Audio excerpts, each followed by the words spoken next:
Kisah nyata yang terjadi di Kairo, di mana seorang pelanggan menghubungi pengemudi Uber dan memintanya untuk menjemputnya di titik tertentu, yang membuat si pengemudi harus memutar arah ke jalan yang padat dan ramai untuk sampai ke lokasi titik penjemputan yang diminta.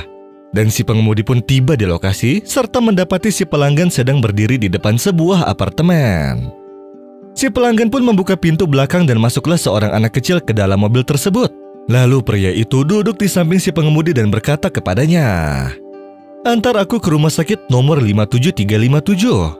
Kemudian si pengemudi berkata pada dirinya sendiri, "Alhamdulillah aku tidak berhenti di jalan yang pertama." Kemudian si pelanggan meminta maaf kepada sang supir karena dia membuatnya kerepotan harus masuk dan berhenti tepat di depan apartemen tempatnya tinggal.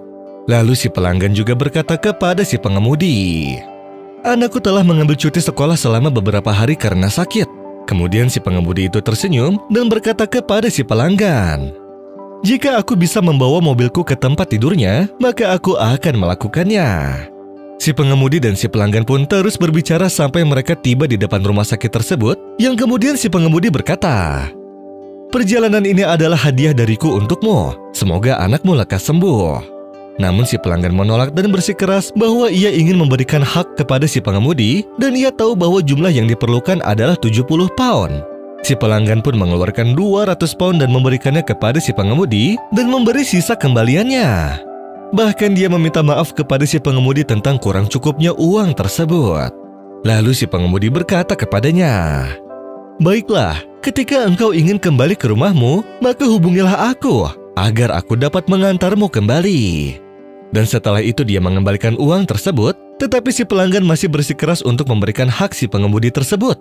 Lalu dia meminta izin untuk menukarkan uang tersebut dengan uang pecahan, akan tetapi para pedagang di sana tidak mempunyai uang pecahan. Lalu tiba-tiba ada seorang supir taksi yang berkata bahwa ia mempunyai uang pecahan, sehingga diberikanlah 200 pound tersebut. Dan ternyata si supir taksi tersebut malah kabur melarikan diri.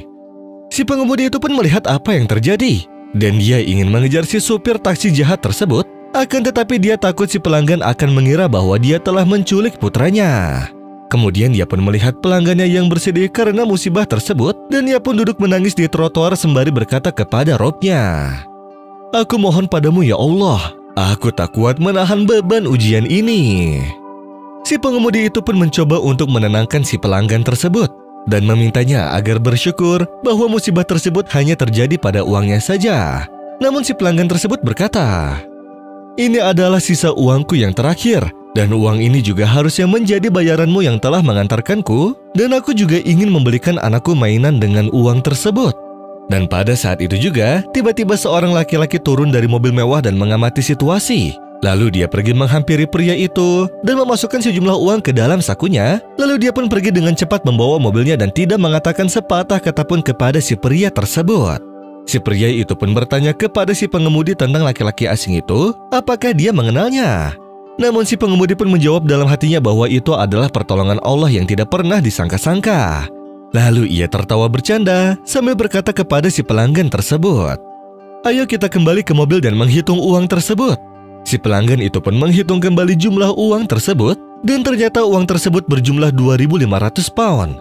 Sehingga dia pun menangis dan berkata, "Ini merupakan belas kasih dan rahmat dari Allah. 4 bulan lamanya aku tidak membayar uang sewa apartemenku, yaitu senilai 1.000 pound. Sedangkan si pemilik apartemen setiap bulannya selalu menagih uang sewa kepadaku tanpa memperhatikan keadaan anakku. Dan pagi ini aku sholat dan berdoa. Aku berdoa kepada Allah untuk memberiku jumlah uang sewa atau membuat si pemilik apartemen membukakan pintu hatinya dan berbaik hati kepadaku. Fasubhanallahil azim, kita membuat 200 pound di mata si supir taksi jahat itu begitu menyenangkan dan membuat seseorang datang kepada kita, lalu memberikan sejumlah uang yang lebih dari cukup. Subhanaka Robbi, Engkaulah Tuhan yang Maha Kuasa dan yang Maha Penyayang." قل اللهم مالك الملك تؤتي الملك من تشاء وتنزع الملك ممن تشاء وتعز من تشاء وتذل من تشاء بيدك الخير إنك على كل شيء قدير تولج الليل في النهار وتولج النهار في الليل وتخرج الحي من الميت وتخرج الميت من الحي وترزق من تشاء بغير حساب